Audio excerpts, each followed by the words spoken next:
세계사를 뒤바꾼 전쟁에서 빠지지 않고 등장하는 무기. 사나이 가슴 어택하는 이 무기들이 때론 끔찍한 비극을 낳기도 하는데 지금이라도 영구 삭제, 지구상에서 영원히 사라져야 할 무기 16. 굉장히 슬픈 말이기도 하지만 인류 역사상 전쟁이 없던 날은 없다라고 하잖아요. 전쟁과 함께 발전한 것, 참 씁쓸하지만 무기. 오늘의 주제가 바로 무기에 관한 겁니다. 맞습니다. 우리 허준 씨가 네. 그쪽에서 추임새를 넣으시는데 제가 알기로는 연예계 대표 밀덕, 네. 밀리터리 덕후라고 그런 얘기가 있더라고요. 한동안 계속해서 밀리터리 룩을 고집했더니 사람들이 넌 예비군 훈련을 1년에 몇 번 가냐? 라고 해서 그 이후로는 밀리터리 룩을 입지 않고 있는데 굉장히 좋아해요. 예, 굉장히 좋아하는데 그 이유는 사실은 무기에 대해서 알아서 뭐 전쟁을 지지하거나 전쟁을 좋아하거나 이게 아니라 무기에 대해서 잘 알고 전쟁을 방지하는 역할을. 예. 근데 이게 참 나쁜 게 결국에는 뭐 전쟁이라는 게 국가 대 군인 대 군인이면 상관이 사실은 뭐 그렇죠. 왜냐면 없는 건 선의 아니지만 목적이 분명하니까. 이거는 그냥 불특정 다수를 향해서 그냥 민간인들이 이렇게 당하는 거니까 절대로 어떻게든 없애야 네. 된다고 저는 생각을. 네, 하루빨리 이런 가슴 아픈 일들 없어졌으면 좋겠습니다. 다음 주제의 히든 카드를 선택하는 시간. 잡식남들은 16장의 카드 중 단 한 장의 히든 카드를 선택한다. M 배지를 차지할 수 있는 기회는 단 한 번뿐. 히든 카드를 제외한 12장의 사이드 카드는 과연? 네, 지금 제 손엔 12장의 카드가 있습니다. 바로 오픈해 볼까요? 오픈!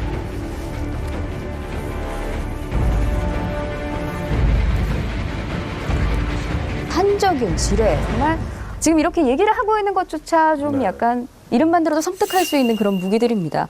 근데 저는 이거는 사실은 제가 뭐 굉장히 밀리터리 좋아하긴 하지만 이건 뭔지를 모르겠어요. 이게 뭐예요? JDA? 제이담. 제이담? 제이담. 이게 뭐예요? 밀떡이 모르면 안 되죠. 그렇죠. 근데 난 이거 모르겠어. 그럼 쌀떡이에요, 당신. 아니 저 영준 씨는 미국에서 오셨으니까 미국에서 왔다니 죠 제이담. 한국에 있다. 뭐의 약자예요? 무슨 약자? 제이담이요? 네. 자, 제이 네. 3분 후에 공개하도록 하겠습니다. 자메이카 뭐 이런 말. 아메리카. 네.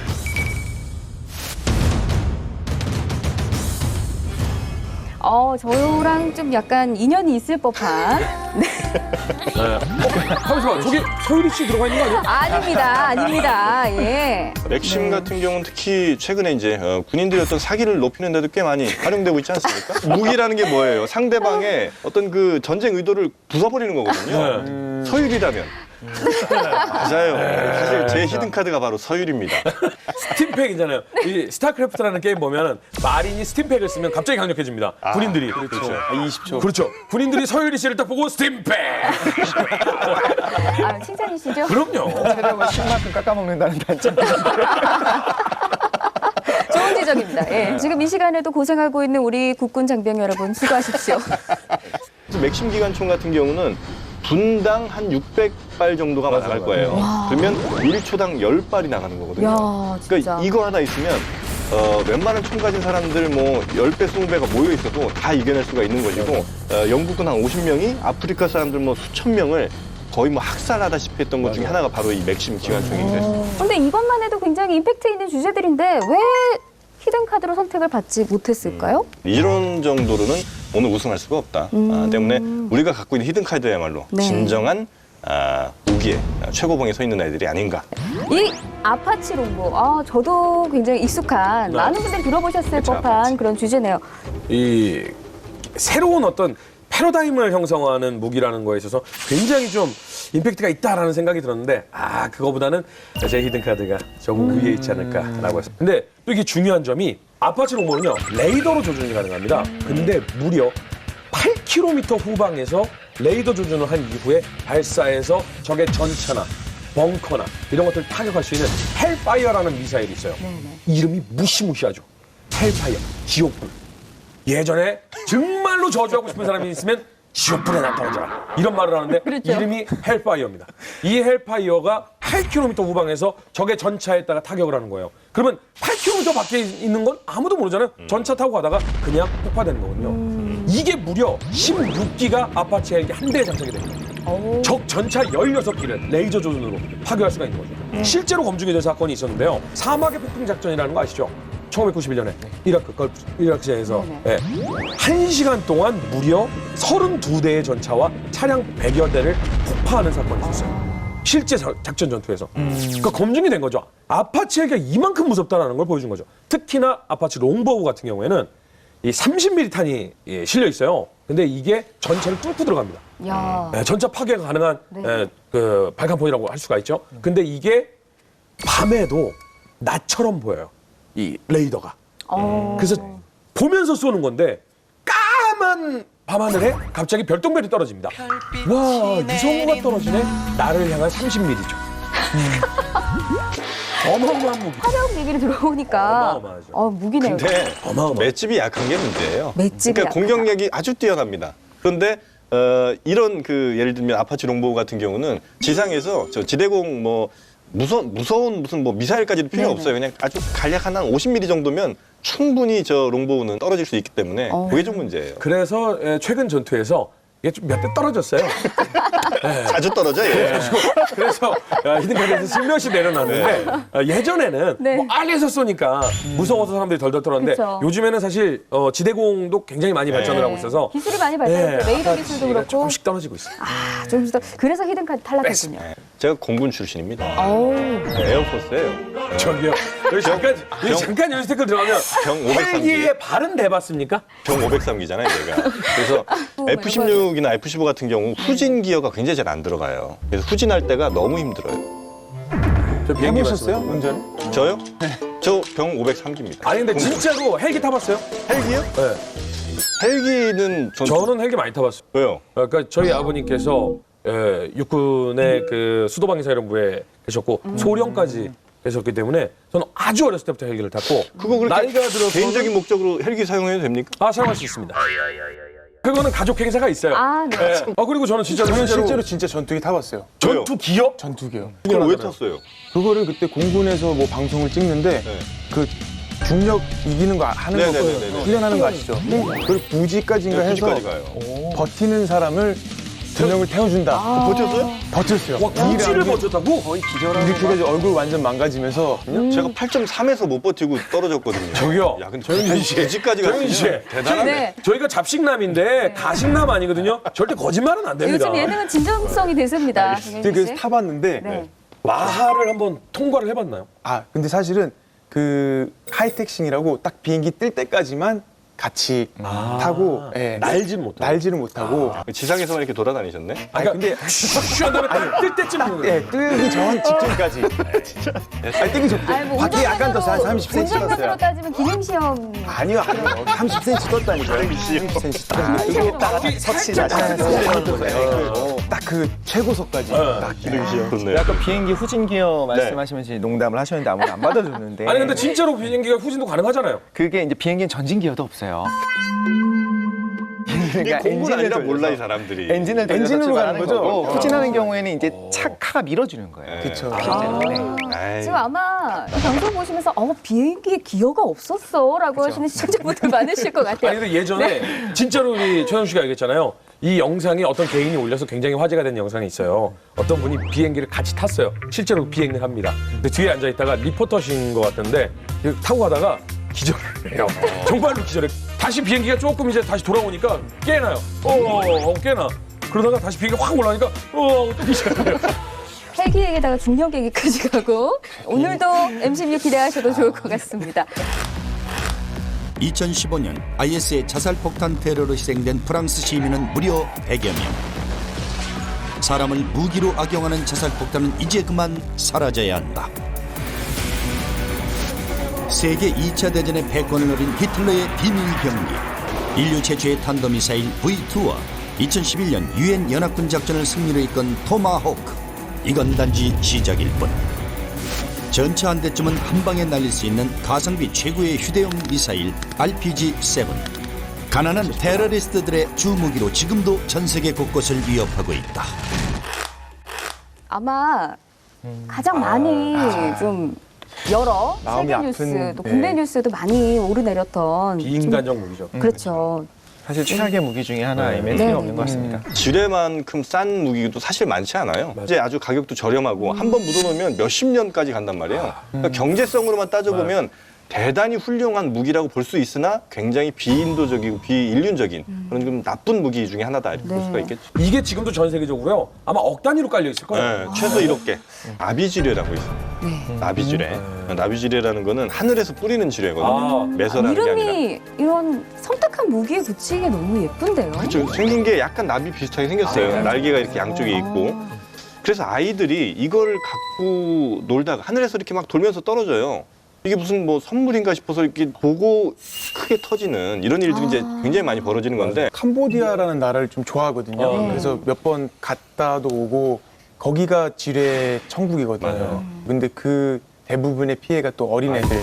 그래서 아이들 보면은 이렇게 다친 아이들이 많아요. 그렇죠. 네, 애들은 그냥 장난감인 줄 알고 막 만지고 놀다 그냥 터지고 이렇게. 뛰어다니잖아요. 애들이 온 사방팔방 다 뛰어다니거든. 정말 나쁜 얘기가 뭐냐면요. 아이들한테 이거 저기 갔다가 놓고 오면 아저씨가 이 초콜릿 줄게 하고 배고픈 아이한테 시켜요. 가난한 지역에서 뭐 반군이라든가 뭐 이런 내전 있는 곳에서 아이가 진짜 초콜릿 줘요? 그럼 한쪽 먹어. 아이가 초콜릿을 물고 가서 폭탄을 놓는 순간 터지는 거예요.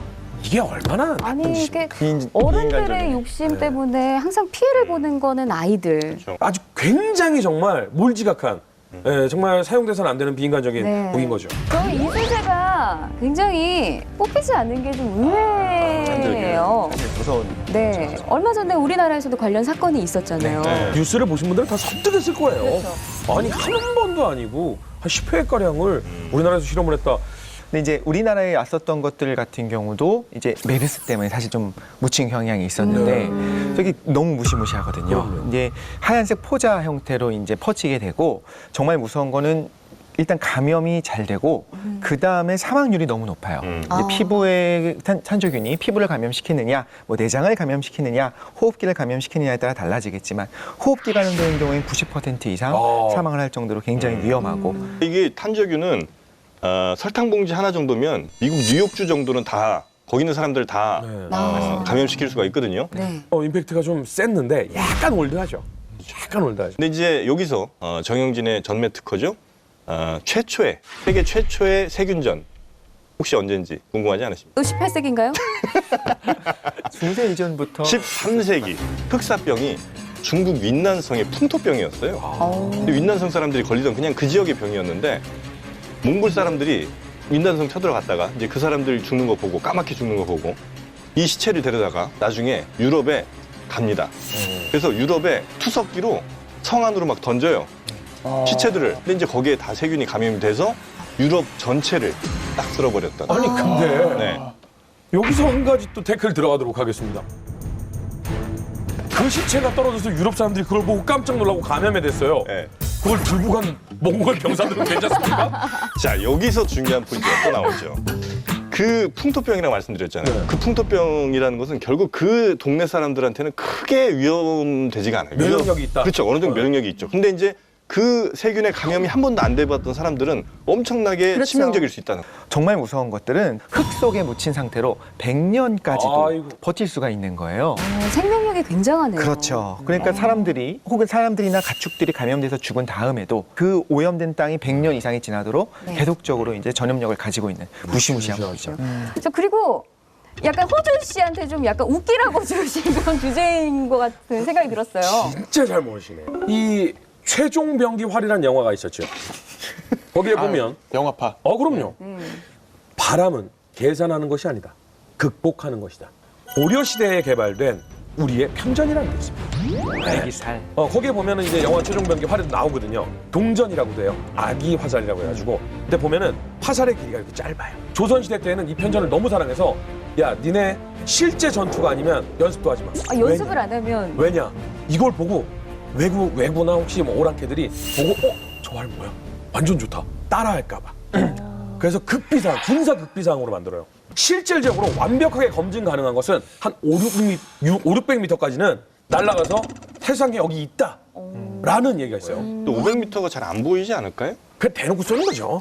대충 써놓고. 적하고 전투를 할 때는 저쪽은 다 적이잖아. 우리나라가 보면 활 쏘는 민족인 건 맞는 것 같아요. 예전에 그 태조 이성계도 보면 활을 굉장히 잘 쐈다고 하거든요. 네. 나중에 이제 혼자 왕에서 물러난 다음에 혼자 이제 살 때 어디였죠 거기가? 함흥차사. 함흥차사. 예. 함흥에 이제 혼자 계실 때 외롭잖아요. 근데도 이제 애들이 뭐 찾아오면 그냥 그 활을 되게 쏴갖고 애들 괴롭히고. 굉장히 그 실제로 이성계가 굉장한 이제 장수였다고 이야기를 해요. 이 역사에 남아 있는 거의 맞아. 넘사벽수의 장수였. 네. 제가 19대 손입니다. 갑자기?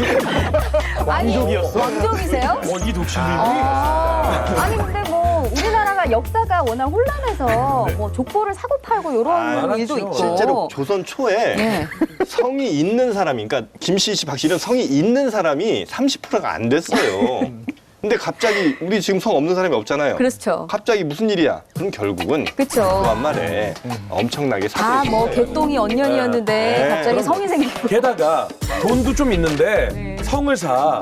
내가 좀 돈이 있어. 어떤 성을 살까요? 왕족이랑 왕족. 그래서 왕족성이 이 씨가 그렇게 해서 말입니다. 아니 근데 이 활이 지금 사실 뭐 이렇게 스포츠 경기 외에는 쓰이지 약해요. 않고 있잖아요. 그래서 뺐습니다. 굉장히 좋아했는데. 굉장히 쿨하네요. 진짜 보고 싶었는데. 좋습니다. 네, 이 동양하면 동양이 우리나라의 또 대표적인 무기 활. 서양에서는 또 검이잖아요, 그렇죠, 이동수 씨. 사실 여기 글라디우스가 네. 제일 약해 보이지 않나요? 보기에는. 근데 이제 이게 검인가요? 네, 그렇습니다. 그리고 제가 사실 이해가 안 갔던 것 중에 하나가 제가 이제 영화를 굉장히 좋아하지 않습니까? 네. 많은 영화에 등장을 합니다. 그런데 우리가 칼 하면 무시무시하고 좀 크고 상대방을 한 번에 박살낼 수 있어야 되는데 이 칼은요. 조금 우리 집에 있는 큰 칼보다 조금 더 길어요. 네, 맞습니다. 별로 안 커요. 그러니까 이 검이 어떻게 근데 정말 강력한 칼이다라고 하는 거예요. 이걸 들어보면 아실 거예요. 어디가 사용했던 칼이냐면 로마의 군단병들이 쓴 겁니다. 사실 로마가 누구를 박살을 내게 됐냐면 마케도니아 혹은 그 그리스에 있었던 그 밀집 장창 부대를 이제 박살을 내게 돼요. 팔랑크스라고 하는데 이게 거의 고슴도치 같이 사람들이 전부 다 이제 방패 뒤에 숨어가지고 창을 앞으로 내밀고 있는 거예요. 이건 거의 무적처럼 보이거든요. 전부 다 완전히 막고 창을 내밀고 있는 그러한 형태의 어떤 그 장창 보병을 박살낼 수 있었던 게 사실은 글라디우스입니다. 글라디우스가 일단 먼저 필름이라고 하는 이 투창을 던져요. 그러면 그 전열이 무너지겠죠.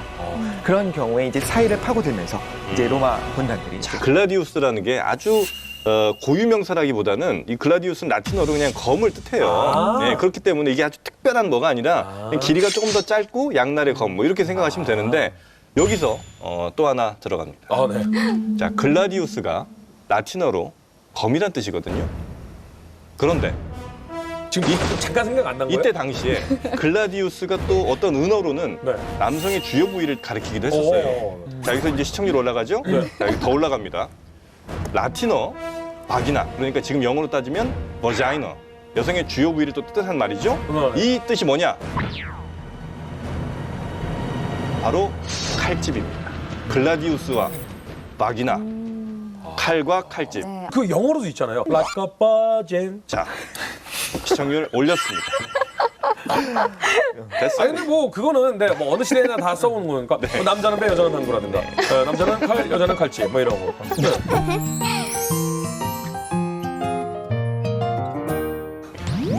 우승했어야 되네. 저는 나중으로 좀 해줘요.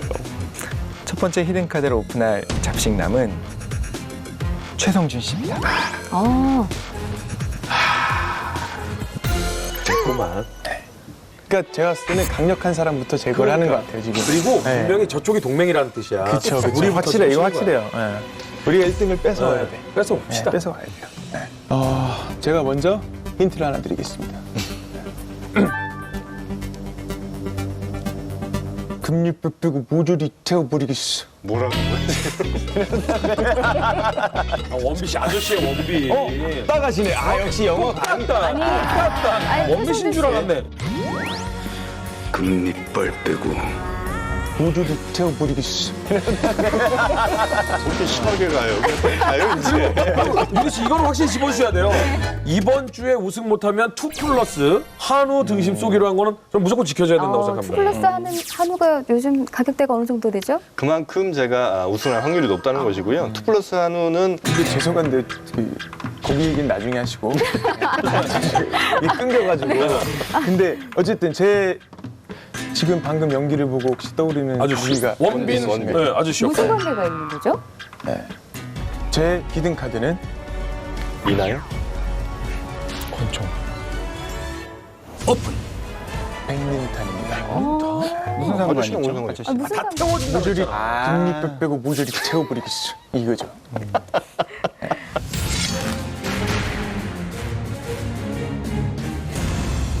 그 여러분 사람이 느끼는 고통이 뭐 1부터 10까지 있다고 그러는데 가장 큰 고통이 뭐라고 생각하십니까? 저는 사랑하는 사람을 잃을 때 그 고통이야말로 아까까지는 굉장히 냉철하시다가 갑자기 또 견딜 수 없는 지금 네. 댁에서 지금 사모님께서 수연아 사랑해. 난 너뿐이야. 저는 1에서 10까지의 고통으로 본다면 네. 10인 가장 대표적인 고통이 있죠. 제가 초등학교 5학년 때 이걸 한번 느껴보고 이제 뭔지 알 것 저 같아요. 축구공과 관련이 아니 있습니까? 태권도 대련을 하다가 상대방에게 맞았던 냉심 어택이라고 있어요. 냉심 어택을 당하고 나서 영 좋지 않은 곳을 맞으셨나 봐요. 그래서 출산이 한 8쯤 되지 않나요? 정확하게 저는 그때 느꼈던 고통은 10이었습니다.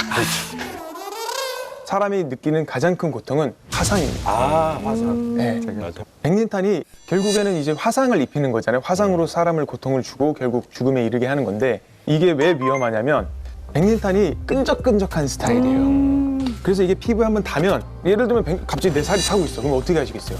뜨거워. 막 손으로 이렇게 하거나 아니면 뭐 물을 붓거나 아니면 뭐 이런 걸로 이렇게 물건을 하거나 그러면 손을 대면 손에도 붙어 손도 같이 타고 이거 하면 이게 타버리고 물건이 타버리고 물을 부으면 더 퍼져버려요. 그래서 그 화상 범위가 커져버리는 거예요. 기름이 물에 뜨듯이 그렇죠. 이게 확 퍼지면서 더 많은 부위가 상처를 입게 되기 때문에 결국에 이거를 끄는 방법은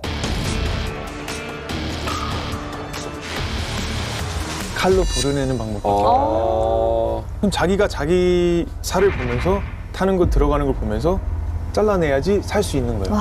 굉장히 그러니까 제가 이거를 없어져야 되는 무기라고 뽑은 이유는 결국엔 굉장히 잔인성. 이 잔인성. 네. 그리고 두 번째는 불특정 다수에 대한 무차별 공격. 야간 전투용으로 만들어진 백린탄. 하지만 이 흰색 연기의 독성 효과가 입증되자 각종 전투에서 민간인 살상용 무기로 쓴다는 불편한 진실이 숨어 있다. 살에 닿는 즉시 뼈까지 타는 화상 유발. 이보다 더 끔찍할 순 없다. 요 근래 이슈가 됐던 거는 그 러시아 맞아. 대통령이 이제 복수를 하겠다고 항공기 IS 본거지 낙가에 공습을 했었어요. 근데 이제 문제가 됐던 거는 그게 결국엔 민간인 지역으로 밝혀지면서 국제적으로 굉장히 비난을 받았던 네. 사건이 최근의 이슈입니다. 그러니까 이게 백린탄이 터지는 모습을 보시면 네. 그러니까 폭죽 터질 때랑 비슷해요. 그러니까 네. 공중에서 이렇게 땅으로 떨어지면서 터지는데 그게 이제 계속해서 불이 하얗게 붙거든요. 그래서 정말 보기만 하면 이게 되게 예쁜 것처럼 보이기도 해요. 백문이 불여일견이라고 또 한번 봐야죠. 어떻게 보는지. 이렇으면 그래서 제가 또 우리 준비를 했습니다. 이렇게 준비를 했습니다. 준비가 철저하죠. 그거 같아요. 그 종이 폭죽 있죠. 네네네. 되게 이쁘죠. 하얗게 이렇게 떨어지는데 그래서 내려온 모습을 보고 사람들이 죽음의 천사 라고 너무 슬프다. 표현을 하고요. 이게 떨어지면서 살에 붙는 순간 그냥 그대로 타고 들어가는 겁니다. 그래서 그 순간 바로 악마로 변하는 거죠. 지금 보면은 이게 여기서- 건물이에요, 이게. 건물 하나가 지금 이렇게 보이잖아요. 그 더 뒤니까 건물 더 하나보다 크겠죠. 훨씬 더 넓은 거니까. 그렇죠. 그래서 한마디로 아파트 동원하고 치면 막 10동 이상을 한꺼번에 다 타격을 하는 거잖아요. 그 범위 아닌 사람들을 산채로 그냥 태워 죽이는. 원래 인 자체가 굉장히 불이 잘 붙거든요. 근데 이제 백린 같은 경우에는 그거보다 훨씬 더 불이 잘 붙어요. 50도 정도만 돼도 인화한다고 보시면 돼요. 근데요, 그 인을 보면은 어떤 때 성냥을 잘못 키잖아요. 그 성냥이 푹 하고 불이 안 붙고 치 하고 인만 타는 경우가 있어요. 황. 그게 확만 탄 거예요? 황입니다. 그 끝에 발라져 있는 건 황부 맞죠? 황이네. 당연히. 황이에요. 그 냄새나는 거 황의 이게 냄새. 방금 보신 것처럼 이게 피부에 닿았다고 생각을 해보면 굉장히 고통이 느껴지실 거예요. 그래서 굉장히 잔인한 무기이기 때문에 제네바 협약에서는 사용을 금지시킨 무기입니다. 금지시켰는데 어떻게 사용한 거예요? 사실 뭐 미국 아까 말씀하신 그다음 이스라엘 그리고 또 그 외에 기타 많은 나라들이 거기 사인을 하지 않았어요. 안 했어. 네. 근데 그 이유인즉슨 이게 굉장히 넓은 범위를 포괄적으로 커버하기에 이만한 또 무기가 없는 거예요. 꺼지. 그래서 그렇죠. 그렇기 때문에 저는 이 백린탄은 전쟁에서 절대 쓰여서는 안 되고 없어져야 되는 무기라고 강력하게 생각을 하는 바입니다. 예. 히든 카드다운 히든 카드가 나온 것 같은 네. 느낌이네요. 아, 마음이 끔찍합니다. 아픕니다. 네, 끔찍합니다.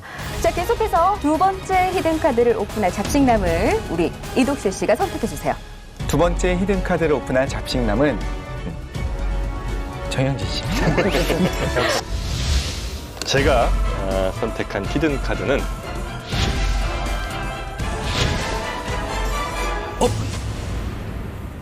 샤를 드골 항공모함입니다.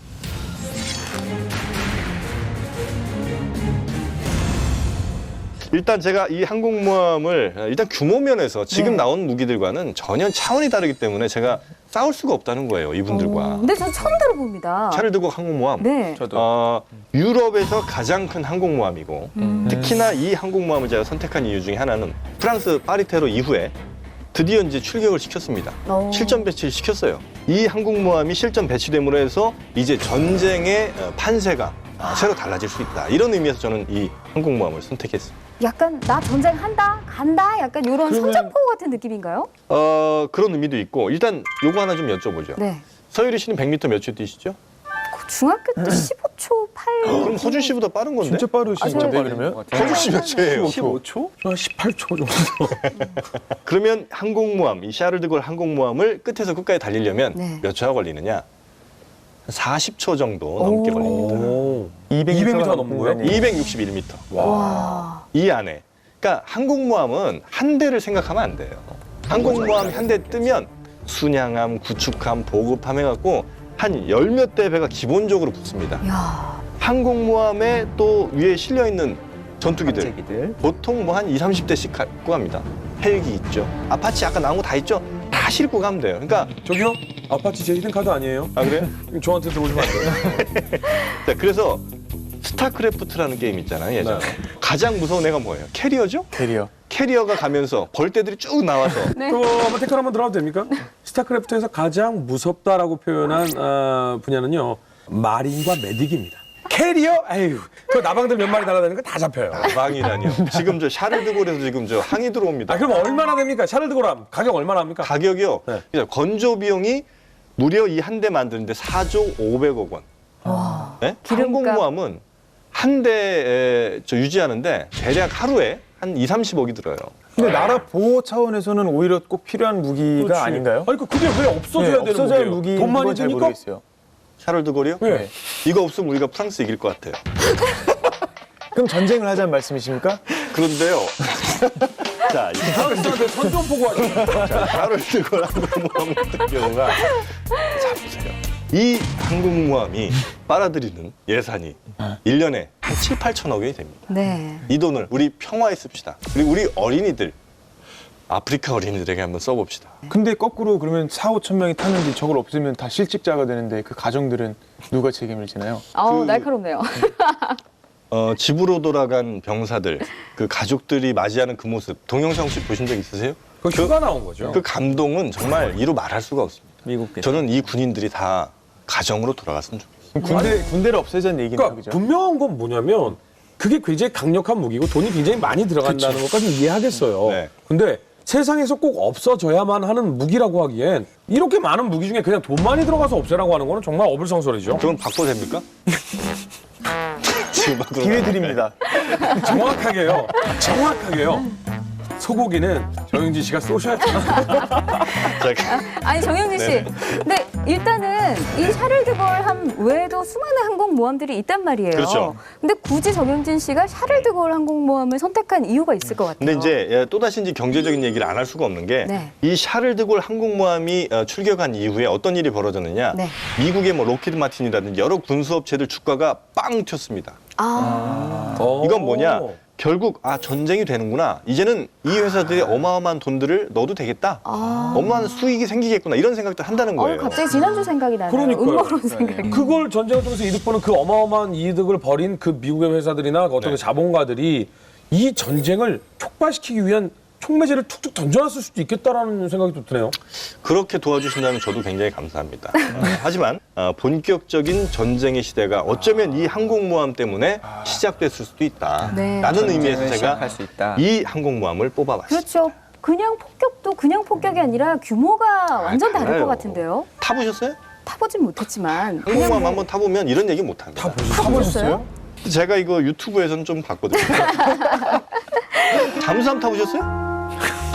안 타보셨죠? 아, 저 잠수 정은 타봤어요. 아, 저 동해 속초 이런 데 가면 관광용 잠수정. 그런 거 말고 잠수함 같은 데 타면요 정말 폭이 제 어깨보다 조금 더 이렇게 끼었어요. 타보셨어요? 저요? 유튜브에서 네, 샤를드골 항공모함이 출격을 하면서 네. 약간 전쟁이 시작되는 서막을 알리는 그런 약간 상징적인 의미가 있는 것 같아요. 그래서 이번 항공모함 출격이 굉장히 좀 마음이 아파요. 네, 이제 세 번째 히든 카드를 오픈할 잡식남을 선택해 주실 시간입니다. 세 번째 히든 카드를 오픈할 작심남은 허준 씨입니다. 제가 선택한 히든 카드는 바로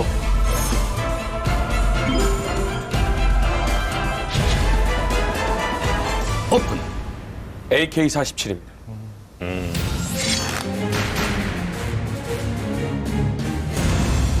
이게 정말 너무나도 흔한 무기고 너무나도 쉬운 그리고 네. 어떻게 보면 위력이 약하지 않나라는 생각이 들 수도 있습니다. 하지만 가장 없어져야 되는 큰 이유는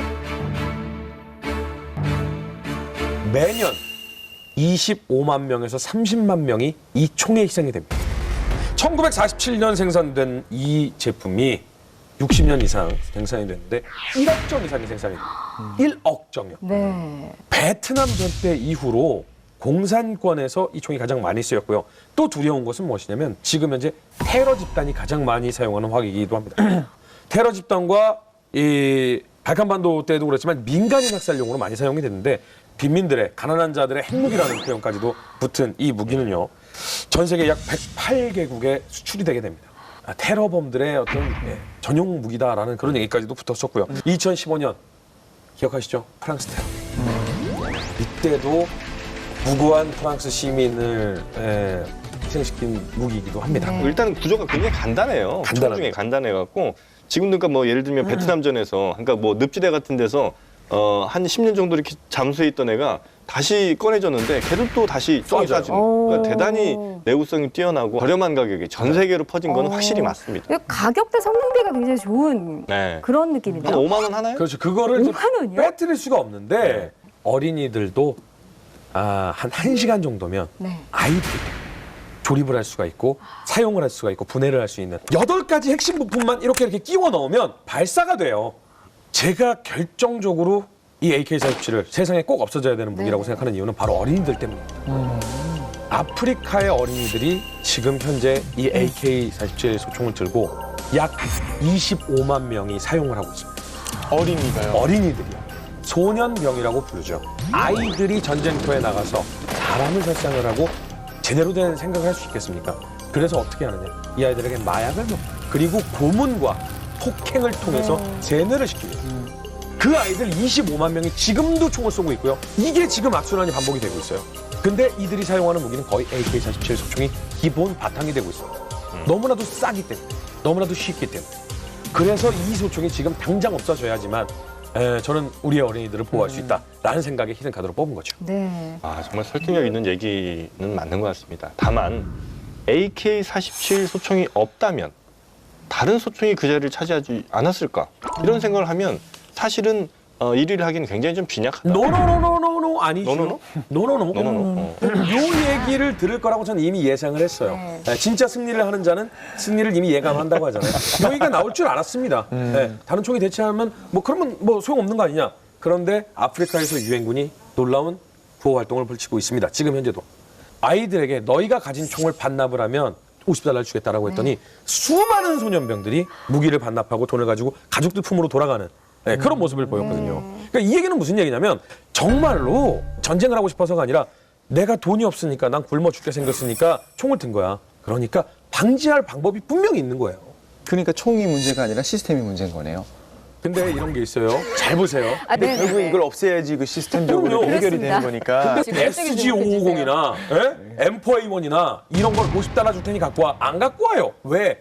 암거래상한테 팔면 더 비싼 거다. 가져가서 $50를 받고 저쪽 가서 30달러를 주고 다시 사고 네.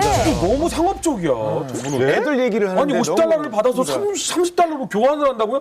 독실님 생각보다 독하시네요. 아니 꼭 그렇게 공산주의 쪽 무기를 소개를 해야 되겠습니까? 정북 세력 아니세요? 저기요 아프리카가 공산주의입니까? 아니잖아요. 근데 굉장히 네. 오늘도 준비를 많이 하셨어요. 많이 했습니다. 그리고 네. 또 약간 듣는 사람의 가슴을 좀 뭉클하게도 만들어주시는 네. 그런 멋진 이야기였습니다. 마지막 히든카드의 주인공은 정해져 있죠? 네. 자, 초대 우승자 이독실 씨입니다. 네, 오픈. 바로 핵폭탄입니다. 아. 원자폭탄이라고 하는 것이 뭐냐면 그 우라늄이나 플루토늄 같이 무거운 게 쪼개지는 과정에서 에너지가 나오는 거. 그래서 히로시마에 떨어졌던 뭐 리틀보이나 그 나가사키에 떨어졌던 펜맨 같은 경우는 둘 다 그런 경우입니다. 그 우라늄이나 플루토늄을 사용하는 궁금한 게 거죠. 보통 때는 안 쪼개져 있는 상태로 있다가 사실 가만히 있어도 조금씩 쪼개지고 있어요, 우라늄은. 그런데 걔가 임계 질량이 넘어가면 한 번에 빵 하고 터집니다. 이렇게 생각하시면 돼요. 천천히 물이 조금씩 질질 새고 있는 상황이었다가 댐이 무너지는 순간부터 꽝 하고 근데 터집니다. 그거 역할을 하는 게 뭔 거예요 그러면? 리틀보이의 경우에는 그 임계 질량을 원래 합치면 넘어가는 거를 두 개, 그러니까 우라늄 덩어리를 따로 떼놨었어요. 그러다가 폭탄을 투하한 다음에 이거를 합쳤어요. 폭탄을 통해서. 이쪽에서 재래식 TNT가 터지면서 하나가 되는 순간 빵 하고 터진 거고. 이렇게 놔두고 여기서 뻥 터뜨리면 팡! 그렇죠. 가도 붙는 거죠. 그리고 뺀맨이라고 하는 거는 가운데 이제 플루토늄을 놔두고 바깥쪽에 TNT들을 사용해서 렌즈처럼 바깥에서 TNT가 터질 때 얘를 확 압축시키는 거예요. 그래서 그 에너지로 터지게 네, 그 에너지로 핵분열이 진행되도록 하는 약간 겁니다. 자동차의 그 경유차 같은 경우가 꽝 누르면 열 에너지가 올라와서 뻥 터지잖아요. 네, 네. 저는 오늘 M16이 아니라 약간 과학 수업을 온 것 같은 그런 느낌이에요. 신나는 독실 세상.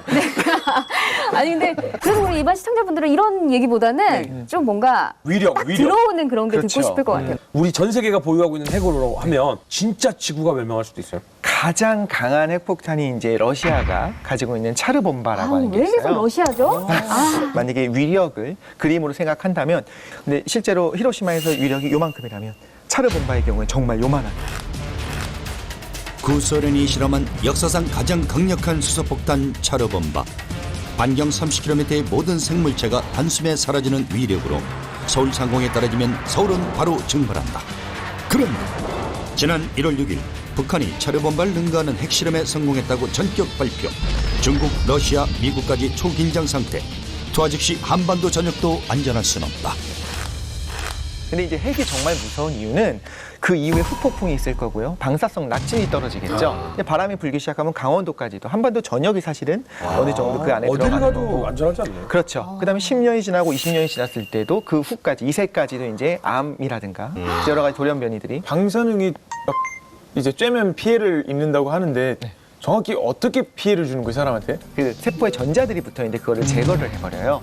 DNA도 당연히 그 갈라놓을 것이고, DNA가 손상이 있게 되면 어떤 일이 벌어지냐면, 예를 들면 위나 장이나 피부 같은 경우에도 뭐 재생된다고 하잖아요. 며칠 지나면 이제 새로운 피부가 나고 기존의 피부는 각질로 떨어져야 되는데 요즘에 DNA 자체가 파괴가 돼 있기 때문에 껍질이 벗겨지기 시작하는데 재생은 안 되는 거예요. 점점점 살이 그러면 안으로 들어가는. 그렇죠.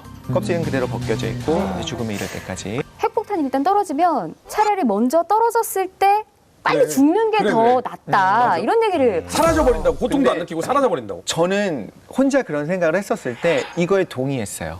적당한 몇 킬로 떨어진 곳에서 불이 나서 타 죽거나, 혹은 10년, 20년, 30년에 걸쳐서, 혹은 나의 이세가 이제 삶이 망가지는 것들을 보면서 이게 가슴 아파하는 것보다 화구 바로 아래에 있었으면요, 터지는 걸 느끼지 못하고 증발해서 사라지겠죠. 그렇죠. 이런 핵폭탄을 가지고 있는 이유가 뭘까요, 도대체? 핵무기는 가지고 있는 거는 큰 의미가 없을 수도 있어요. 근데 상호 확증 파괴라고 하는 그렇죠. 전략을 가지고 있어요. 예전에 소련과 미국이 이제 군비 경쟁을 네. 벌일 때 이제 냉전이라고 콜드워라고 불렀잖아요. 그때는 어떻게 했었냐면, 미국 너네가 예를 들면 모스크바나 레닌글라드를 공격한다. 그렇다면 우리도 워싱턴 DC, 뉴욕이라든가 반드시 없앨 수 있다. 완전히 멸절시킬 수 있다. 상호, 완전히 파괴를 확증할 수 있다라고 하는 상호 확증 파괴 전략을 썼었어요. 그렇다면 이거는 어떻게 보면 전쟁 억지력으로 작용하는 거예요. 내가 만약에 핵을 쏘게 되면 쟤네도 나한테 쏘겠구나. 미사일이 향하면 이쪽도 향하고 저쪽에서 향하고 저쪽에서 향하고 전체를 서로 겨누게 되는 거예요. 쏘면 막을 방법은 있어요? 사실 이제 과거에는 그 폭격기가 그 아까 리틀보이나 팬맨 같은 경우에는 떨어뜨렸는데 그럼 폭격기를 격추하면 됐었죠. 이제는 대륙간 탄도탄 때문에 막는 것이 거의 불가능에 가깝기는 해요. 대륙간 탄도탄을 쏘면 로켓이거든요. 대기권 바깥까지 나갔다가 엄청난 속도로 마하 20 넘는 엄청난 속도 떨어지기 때문에 요격이 불가능해서 지금 미국이 하려고 하는 게 뭐냐면 그 미사일 디펜스, MD 체제를 만들려고 하는 거예요. 그건 뭐냐면 예를 들면 중국에서 쏘면 어디서 격출해야 되냐면 대기권 밖으로 나가면 격출을 못 해요.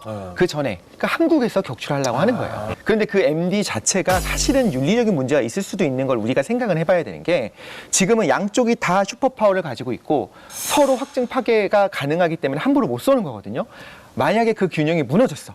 중국이 쏘는 건 미국이 막을 수 있는데 미국이 쏘는 건 중국이 못 막아 하면 사실은 전쟁이 나는 그렇죠. 오히려 더 가능성이 진짜 높아지는 문제가 거예요. 커지는 거야. 근데 만약에 핵폭탄이 떨어지기 24시간 전이에요. 뭐 하실 것 같아요? 최성준 씨는? 전요? 네. 사랑하는 가족들과 함께 시간을 보낼 것 같아요. 뭐 어디 방공으로 대피 안 하시고요? 이제부터 팔려고요. 제가 그냥 팔려고 집에 가서 국신 씨는 어떠세요? 일단 뭐 참치캔 많이 사갖고 고선으로 가서 SF 영화를 보다 보면요, 입이 쩍 벌어지는 최첨단 무기들이 굉장히 많아요. 가끔은 개인 소장하고 싶은 것도 있다니까요. 그런데 그런 무기들이 실제로 존재한다면 어떨까요? 혹은 개발되고 있다면? 오늘 M16에서는 이처럼 각국에서 개발되고 있는 차세대 신무기들을 만나볼 텐데요. 16위부터 화면 인증합니다. 고고싱!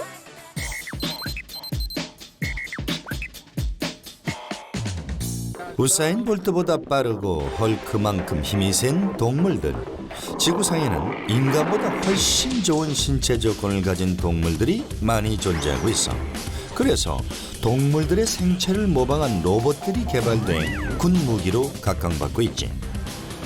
황소 같은 덩치에 무시무시한 힘을 자랑하는 이 녀석의 이름은 알파독이야.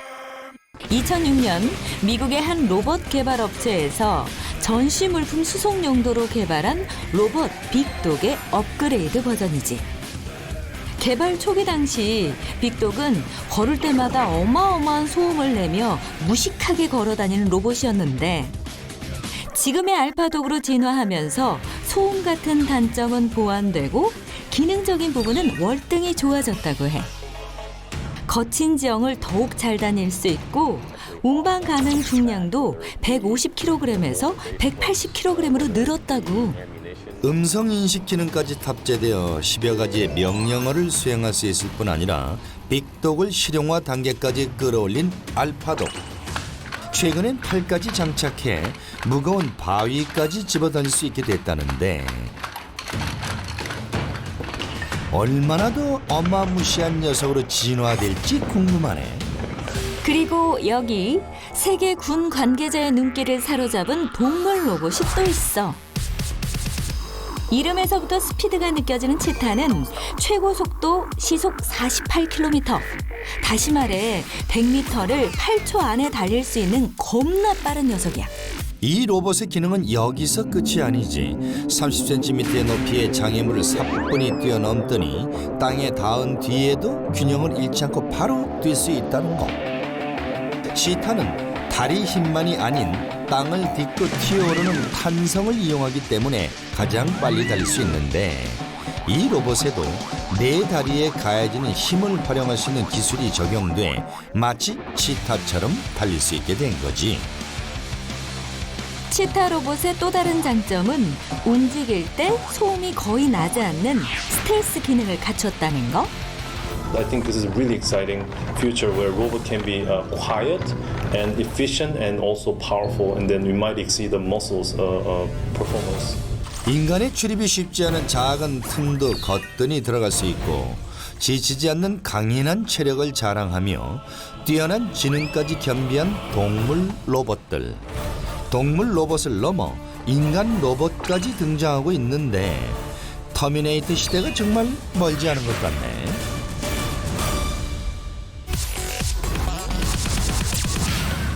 이젠 더 이상 상상 속의 얘기가 아닙니다.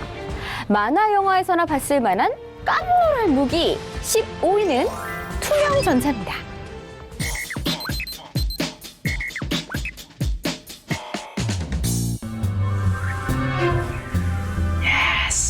한 번쯤은 투명 인간을 꿈꿔본 사나이들. 고퀄 CG를 이용해서라도 투명 인간이 되곤 했지. 하지만 앞으로는 이런 CG 따위 없어도 될 듯해. 최근 따끈따끈한 신상 개발품이 공개됐거든. 겉으로 보기엔 그냥 평범해 보이는 렌즈 뒤에 손을 넣으니 짜자잔, 감쪽같이 사라진 손. 레알 투명 망토가 재현된 모습이잖아. 미국의 로체스터 대학 연구팀이 개발해낸 일명 로체스터의 망토는 렌즈를 여러 장 겹친 뒤 빛의 굴절로 렌즈 뒤쪽에 있는 물건을 시야에서 완전히 사라지게 만들 수 있는 신기방기 아이템이라고. 연구팀은 로체스터 망토를 국무기로 활용할 수 있도록 더욱 매진하겠다는 포부를 밝히기도 했는데 실제로 1991년 걸프전 당시 미군이 이라크를 상대로 승리를 거둘 수 있었던 가장 큰 이유가 적군의 레이더에 잡히지 않는 스텔스 전투기 덕분이었잖아. 스텔스의 은닉 전술을 넘어 미래에는 적군에게 아예 모습을 드러내지 않는 투명 무기들이 전장을 누빌 예정이라는 거지. 특히 지상의 왕자라 불리는 전차를 투명하게 만들기 위해 각 나라가 오랜 시간 연구에 연구를 거듭하고 있는 가운데 가장 먼저 영국 국방부에서 선빵을 날렸다고.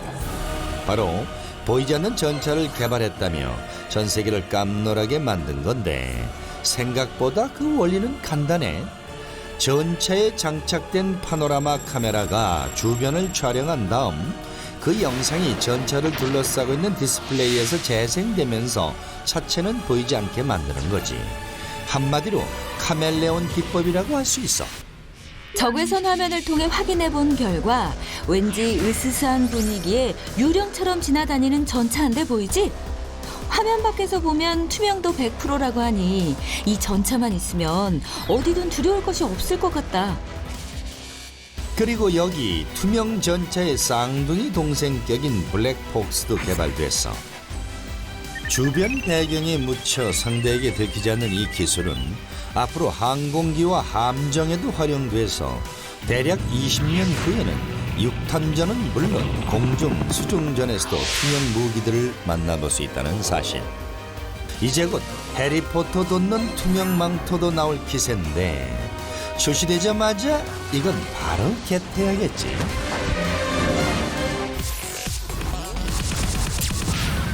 무분별하게 사용해서는 안 되겠지만 한 번쯤은 손에 넣어보고 싶은 녀석들. 그런데 이 최첨단 신상 무기들을 다 만나려면 대체 몇 년을 더 살아야 하는 거죠?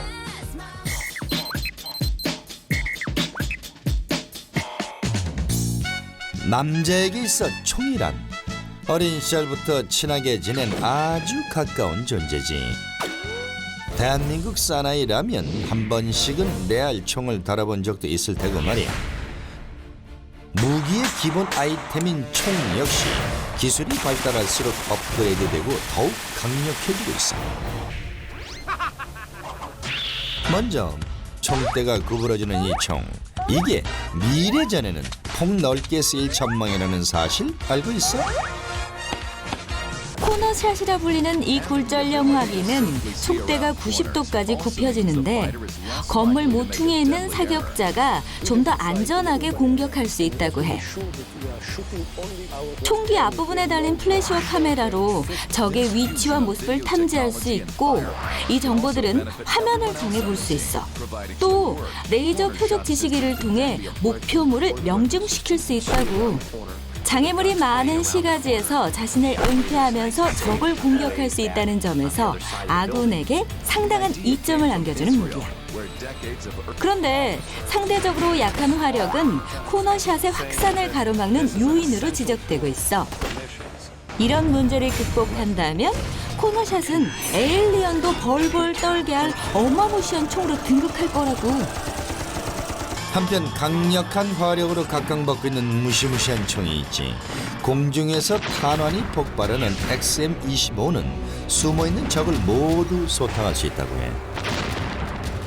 수년간 연구 끝에 개발된 이 녀석은 공중 폭발물을 700m까지 날려보낼 수 있어.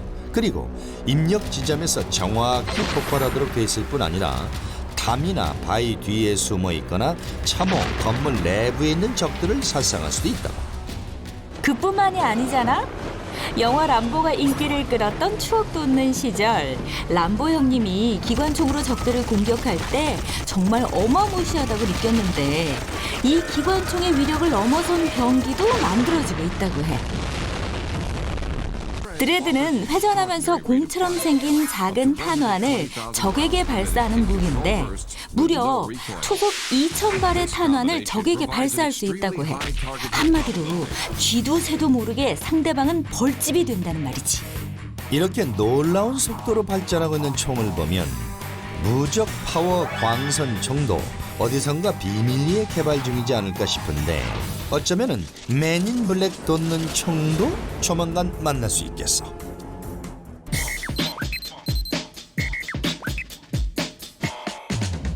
미국 알래스카의 가코나 지역에 있는 하프. 우리말로 풀어서 설명하면 고성능 주파수 오로라 실험기구라고 하는데요. 80만 평의 대지에 21.6m 높이의 안테나 180개가 설치돼 있다고 합니다. 일반인에게는 기후를 예측하는 순수 과학장치로 알려져 있지만 사실은 가공할 위력을 가진 지진병기라는 풍문이 있는데요. 실제로 2010년에 일어난 칠레 지진, IT 지진을 비롯한 크고 작은 지진이 바로 하프의 실험 과정에서 발생했을 가능성이 있다라는 주장이 조심스럽게 나오고 있습니다. 1997년 당시 미국의 국방장관 윌리엄 코헨이 그 위험성을 언급하면서 화제가 되기도 했었는데요. 그의 주장에 따르면 하프가 지구의 전리층을 자극해서 대륙의 상태를 변화시킨다는 겁니다.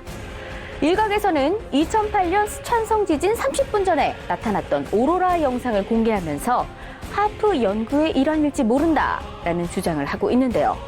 만약에 이 모든 게 사실이라면 자연재해를 빙자해서 특정 국가를 초토화시키는 건 시간 문제가 아닐까라는 생각이 드네요. 와, 정말 무섭습니다. 우리가 사용하는 편리한 제품들 중에는 우연한 계기로 탄생한 것들이 있습니다. 대표적으로 설명드릴 만한 게 포스트잇인데요. 그렇다면 우연히 탄생한 무기도 있지 않을까요? 사람에겐 아무런 피해도 입히지 않으면서 군사용 통신 시스템이나 무기를 비롯한 모든 전력 시스템을 무력화하는 EMP 폭탄이 등장했습니다. 폭발 후 불과 0.5초에서 1분 30초 안에 수천 킬로미터 내의 모든 전자무기를 마비시키는 어마무시한 파괴력을 지녔는데요. 사실 이 가공할 만한 위력의 폭탄은요, 1962년 미 해군이 핵무기를 실험하는 도중에 폭발 장소에서 1000km 떨어진 곳에 전자기기가 마비된 것을 계기로 발견됐다고 합니다. 현재는 핵폭발을 동반하는 NEMP 폭탄과 핵폭발이 없이 전자기파만 동반하는 NNEMP 이렇게 두 가지가 존재한다고 하는데요. 우연한 기회에 발견됐다고 하지만 그 힘 정말 장난이 아니네요. 어린 시절 집에 장난감 레이저 그갈 거 하나씩은 다 가지고 있었잖아요. 레이저 포인터나 장난감 레이저총 이런 것들. 그런데요, 이 레이저를 얕봤다가는 큰 코 다칠지도 모른다고 합니다. 푸른 하늘을 누비는 무인기 한 대. 그런데 갑자기 연기가 나더니 곧 불에 타면서 추락하고 맙니다. 도대체 무슨 일이 일어난 거냐고요? 이유는 바로 레이저 무기였습니다. 미 해군이 세계 최초로 중동 걸프 해역에 실전 배치한 이 무기는요, 30kW급 레이저를 함정에 장착한 거라고 하는데요. 마치 부탄가스처럼 끊임없이 에너지를 쓸 수 있다라는 장점은 기본이고요. 한 회의 발포 비용도 우리 돈 1,000원꼴로 아주 저렴하다고 합니다. 그런데요, 정작 무기 한 대당의 제작 비용이 400억. 야, 이거 정말 억소리 나네요. 더 놀라운 사실은요, 미 해군이 2017년까지 전 한 대에 걸쳐서 이 레이저 무기를 장착하겠다라고 밝혔다고 하는데요. 하하하하, 예. 우리나라도 함정 한 대에 30kW급 레이저 하나씩은 다 없죠. 네. 와, 갑자기 땀이 나네요. 영화 트랜스포머에서 나왔던 전기포가 실제로 공개됐다고 합니다. 지구촌을 들썩이게 한 따끈따끈한 신상 무기, 바로 레일건입니다. 화약을 사용하지 않고 전자기 유도로 탄환을 가속시켜 발사하는 최첨단 무기, 바로 레일건입니다. 오로지 순수 운동 에너지만으로 목표를 파괴한다고 하는데요. 더 놀라운 건 음속보다 7배나 빠른 가공할 만한 스피드를 자랑한다는 겁니다. 그 위력이 무려 32메가줄. 네, 32메가줄이라고 하면 감이 잘 안 오시죠? 1메가줄이 1톤 무게의 물체를 시속 160km 속도로 발사하는 힘이라고 하니까 32메가줄이면 야, 저 계산이 안 되네요. 게다가 이 레일건은요, 미사일도 요격할 만한 어마무시한 파워까지 겸비했다고 합니다. 야, 이거 아주 물건입니다. 미국은요, 2016년부터 레일건을 함정에 장착해서 운용할 예정이라는데요. 실전 배치까지 정말 대박이네요. 그래도 실제로 발사를 하는 일은 절대로 없기를 바랍니다.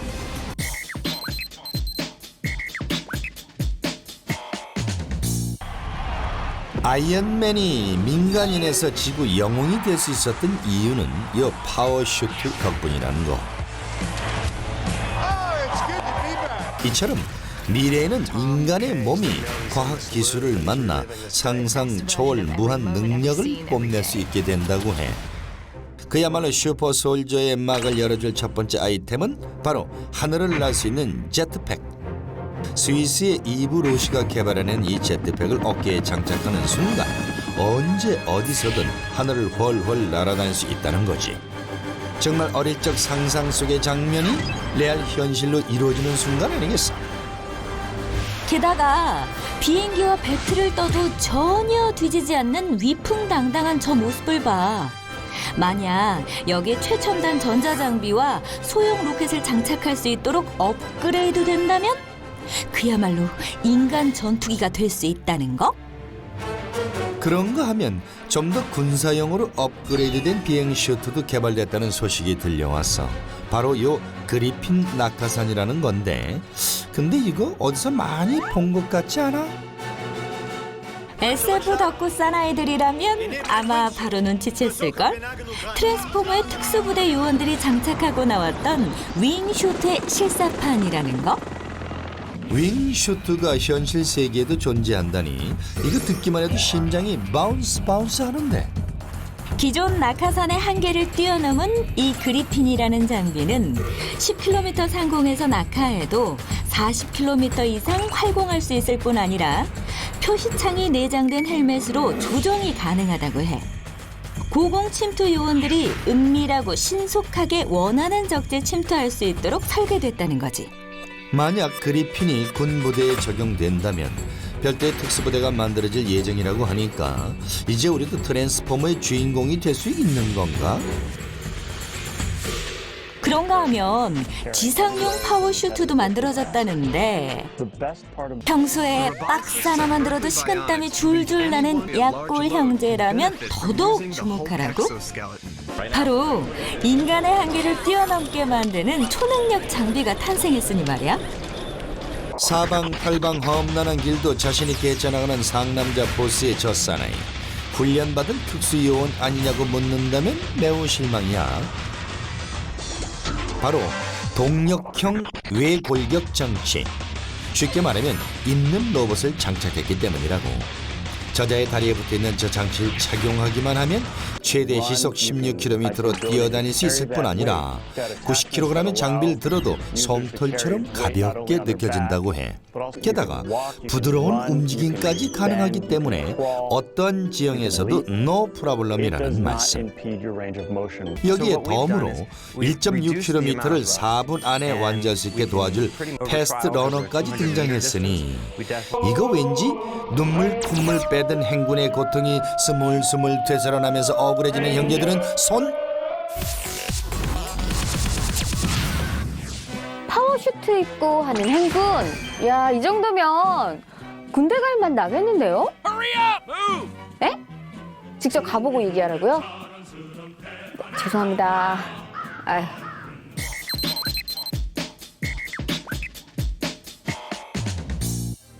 최근 중국의 해양 진출이 빨라지면서 호주와 일본 등 주변 국가들의 해군력이 증가하고 있어.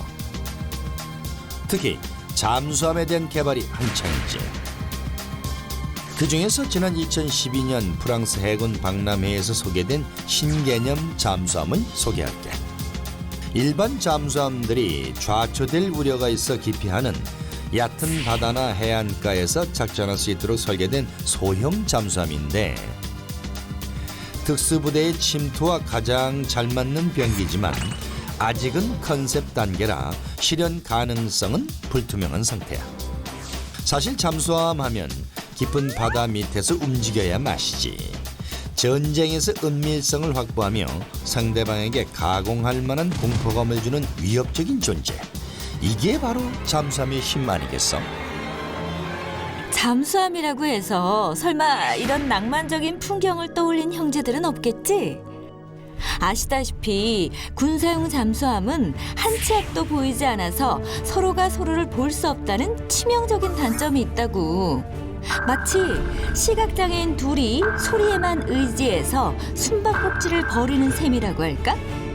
잠수함에서 가장 중요한 소음원은 바로 프로펠러야. 이 프로펠러 소리만 없다면 적에게 들키지 않고 작전을 수행할 수 있지.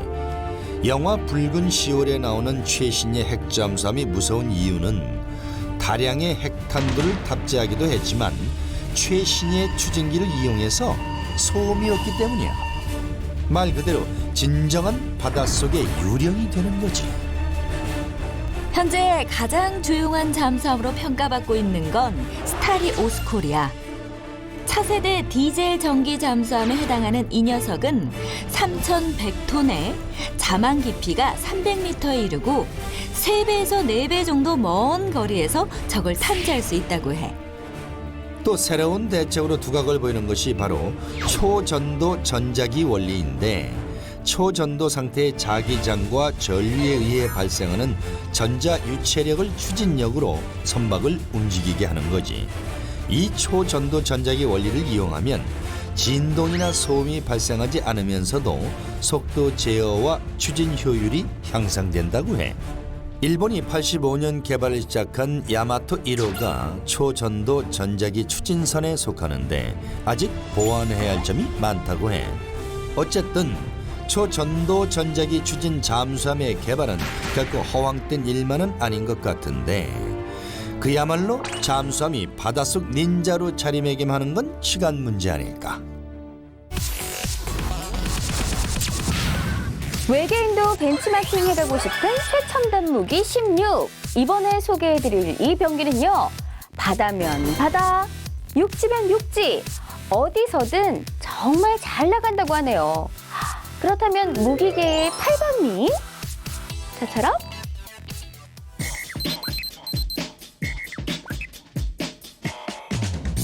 모래사장 위를 달리던 장갑차가 느닷없이 물 위로 돌진을 합니다. 수륙양용 장갑차인 것 같죠? 그런데 이 장갑차는 그저 그런 수륙양용 장갑차가 아니라는 거. 차세대 상륙 돌격 장갑차인 EFV. 이 모델의 저력은 바로 변신이 가능하다는 겁니다. 고속 수상 주행을 할 때는 궤도를 집어넣고 동체의 앞, 뒤, 바닥에서 날개를 펴듯이 선체 변형을 해서 물과의 마찰을 최소화하는데요. 심지어 1500마력급 엔진에 여러 단계의 과급기를 부착해서 지상 최고 시속은 72km, 수상 최고 시속은 47km로 기존 상륙 돌격 장갑차에 비해서 3배나 빠른 해상 속도를 갖추게 됐다고 합니다. 미군의 주전차인 브래들리와 동등한 30mm 포까지 장착했다니까요. 정말 짱짱맨 장갑차 맞죠? 한 가지 아쉬운 점은 2016년에 도입할 예정이었지만 기계적 결함이 발견돼서 국방비를 감축하면서 개발이 중단됐다는 건데, 네, 이걸 뭐 아쉽다고 해야 할지 다행이라고 해야 될지 조금 난감하네요. 최근에는 무인 잠수정을 이용해서 바닷속 수온은 물론이고 해저 지형까지 조사를 한다는데요. 그런데 부력 조절만으로 바닷속을 움직이는 무인 탐사 장비 수중 글라이더가 등장을 했다고 합니다. 미국의 한 업체가 개발한 스프레이 글라이더. 이 녀석은요, 무려 1,500m까지 잠수를 하면서 단 한 번의 충전으로 300일 동안 운항한 기록까지 있습니다. 그런데 사실 수중 글라이더는 시속은 1km에서 3.6km로 느린 편에 속해서요, 해류가 빠른 바다에서는 사용이 어렵다라고 하는데요. 그럼에도 불구하고 이 녀석이 각광을 받는 이유가 뭐냐고요? 글라이더에 수온 탐지기, 방사능 탐지기, 기뢰 탐지기와 같은 다양한 탐지기를 장착할 수 있기 때문이라고 합니다. 어떤 탐지기를 장착하냐에 따라 쓰임새가 다양해진다는 강점이 있다는데요. 게다가 수십 수백 대를 네트워크로 연결하면 광활한 바닷속을 그물망 형태로 나눠서 간축할 수 있게 될 거라고 하니까요. 이 장비는 정말 외계인도 탐낼 만한 그런 장비인 것 같아요.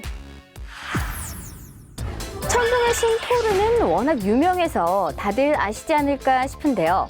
혹시 현실에서 번개를 무기화할 수 있다라면 어떨까요? 한 동영상 사이트에 음악에 맞춰서 번개춤을 추는 사나이가 등장했습니다. 보신 적 있으신가요?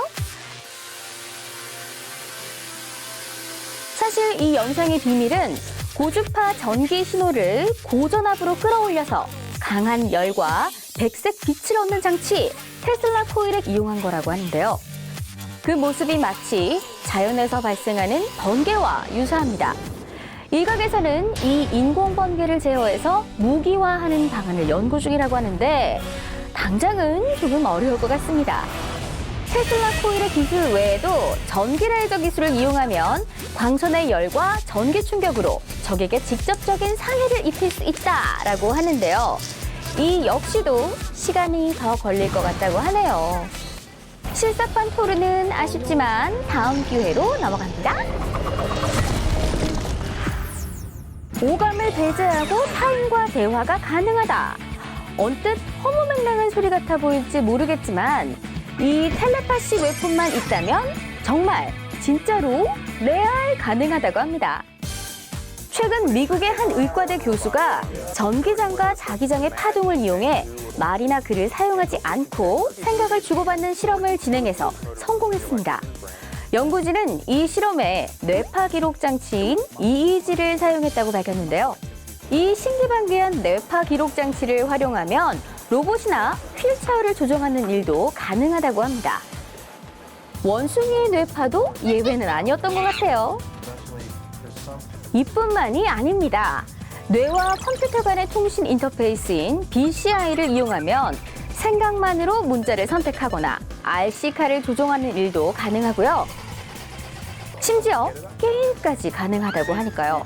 이 정도면 미국 국방부의 노력이 영 터무니없는 일은 아닌 것 같습니다. 우리 한번 기다려보자고요.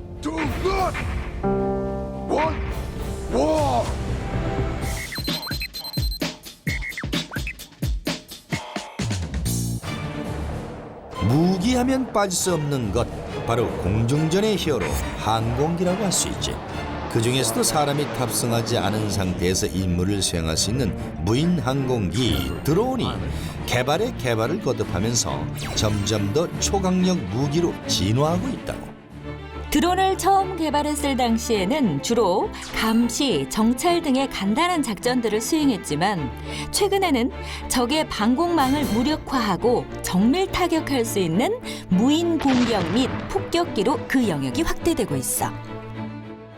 특히 이 엑스칼리버라는 무인기에 모두들 집중하기 바래 기존의 무인기에 비해 우월한 속도감을 자랑할 뿐만 아니라 수직 이착륙이 가능하기 때문에 활주로가 필요 없다는 말씀. 여기에 미사일까지 장착될 예정이라고 하니 전쟁터에 등장하는 순간 초강력 무기에 이름 올리는 건 시간 문제겠지. 그런가 하면 한 번 떴다 하면 웬만해선 내려오지 않는 무인기도 개발하고 있는데 그것의 정체는 태양 독수리. 이름만 듣고도 약간 눈치챘을지 모르겠지만 이 모델은 무려 태양력으로 작동된다는 말씀?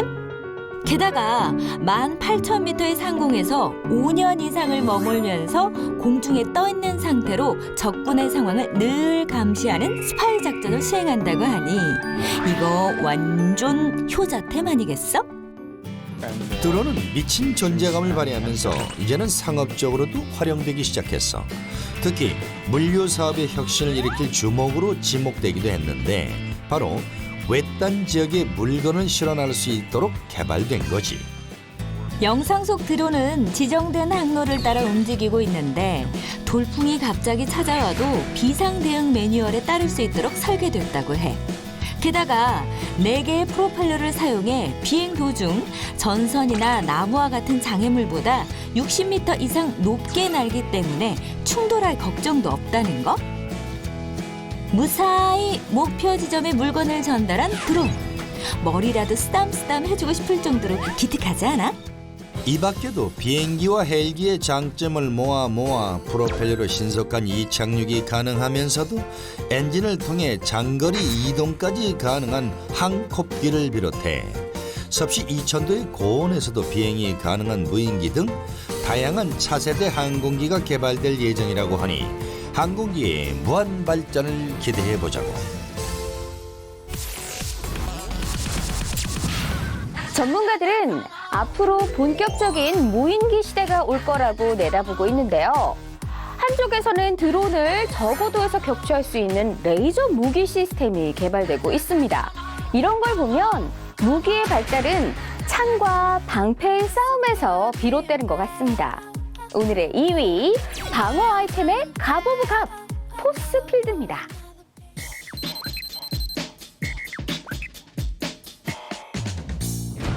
인류가 생존하기 위해 사용했던 대표 무기인 창과 방패. 현대에는 그 창을 대표하는 공격형 무기들이 다양하게 존재하지만 방패 역할을 하는 무기들은 상대적으로 찾아보기 힘들어. 하지만 SF 영화를 보면 어마무시한 위력을 가진 방어형 무기가 동공을 확장시키거든. 그 대표적인 게 바로 포스필드야. 아무리 강력한 무기라도 이 방어막에 부딪히면 그 자리에서 폭발해버리기 때문에 방어막 안에 있는 사람이나 시설들은 안전하게 보호된다고. 그런데 이 영화에서만 보던 무기가 현실에서 추진되고 있어. 바로 플라즈마 에너지를 이용하는 거지. 아직 보호막을 이용한 제품은 현실화되지 않았지만 초보적 수준의 제품은 이미 상용화되고 있다고 해. 현재 영국의 군사연구소에서 슈퍼 변압기를 사용해 탱크를 비롯한 전투 차량을 방어할 막을 연구 중이거든. 이론상으로 이 보호막은 소형 미사일 정도까지 비껴가게 만들었다니 가능성이 아주 없는 건 아니라고. 현존하는 방어 시스템 중에 철의 방패라고 불리는 녀석은 바로 이스라엘의 아이언돔이야. 팔레스타인 무장 조직인 하마스의 로켓포를 90% 이상 격추시키며 세계인의 주목을 받았던 보증된 미사일. 그런데 이 아이언돔에 이어 차세대 방어 시스템인 아이언빔이 최근 이슈가 되고 있어. 아이언빔은 수천 킬로와트의 전기를 이용해 레이저를 만들어 쏘는 원리인데 가장 큰 장점은 비용이야. 한 발에 5천만 원이 넘었던 아이언돔에 비해 아이언빔은 한 번 발사하는데 $1. 마지막으로 차세대 전투용 차량이야. 크기는 절반, 전투원도 절반, 속도는 2배. 지구상 지형의 95%를 주파할 수 있는 디자인을 목표로 한 이 소형 차량은 포탄 탐지 시스템을 장착하고 있어서 포격을 막을 수 있다고 해. 이라크 아프간 전쟁에서의 교훈은 결국 방어력이 중요하다는 것이었어. 하지만 이 차세대 전투형 차량이 미래 전장에서 효과적으로 사용될지는 아직 미지수야.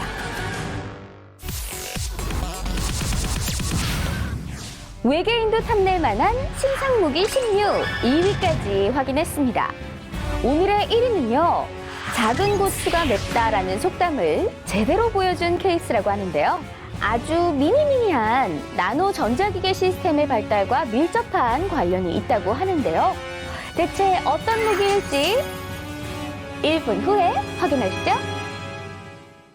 외계인도 탐낼 만한 신상 무기 16, 2위까지 확인했습니다. 오늘의 1위는요. 작은 고추가 맵다라는 속담을 제대로 보여준 케이스라고 하는데요. 아주 미니미니한 나노 전자기계 시스템의 발달과 밀접한 관련이 있다고 하는데요. 대체 어떤 무기일지 지금 바로 만나보시죠.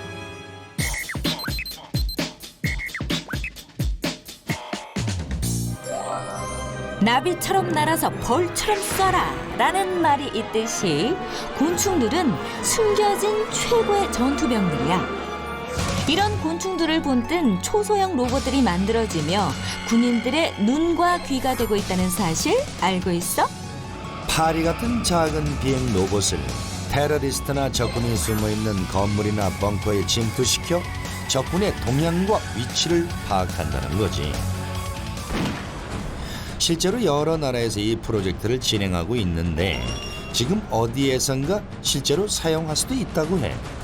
무인 정찰기는 크기나 성능 면에서 상대편에게 발견되기 쉽고 제기능이 하기 어려웠는데 곤충 로봇의 등장으로 얘기가 달라지게 됐지. 그런데 이 곤충 로봇에서 한 단계 나아간 신기술이 있어. 살아있는 곤충의 전자칩을 이식해 녀석을 마음대로 원격 조정할 수 있는 첨단 기술인데 한마디로 곤충의 등에 폭탄을 실어 적의 진영에 보내 터뜨린다든지 감시 카메라를 올려 정찰하는 것도 가능하게 된다는 거?